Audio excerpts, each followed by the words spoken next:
Hello everyone, this is Safa and welcome to the final video of this MATLAB for Electrical Engineers playlist. In this lesson, we're going to build a simple but practical project, a liquid level control system using Simulink and a PID controller. Okay, let's start by creating our model in Simulink. From the source library, I drag a step block onto the canvas, double click, step time 0, initial value 0, final value 1. This will represent the desired liquid level, the target we want the system to reach. Next, from math operations, I'll add a sum block and set it to positive and negative. This block calculates the error between the desired and the actual liquid level.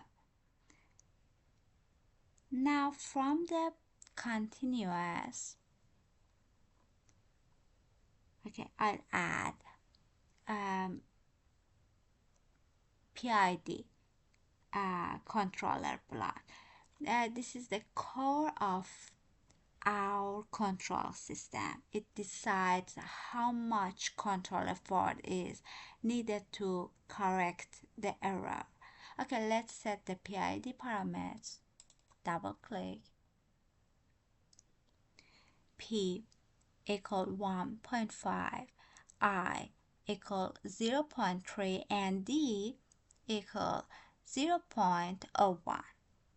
Okay, a step to positive sum and PID.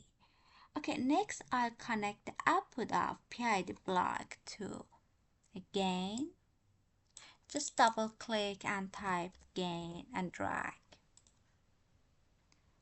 Okay, I connect the output of the PID block to a gain block. This gain represents the system actuator. For example, the rate of a pump in a liquid tank. Then I place two integrator blocks in series. The first integrator simulates the rate of change of the liquid level, and the second one represents the actual level of liquid in the tank. Okay, gain to integrator 1 and integrator 1 to integrator 2, and add a scope block at the output to visualize the system represent.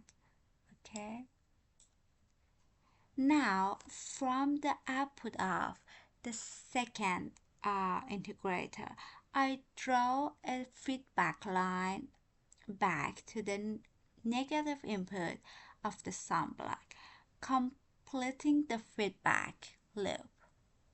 Okay, negative to second integrator output.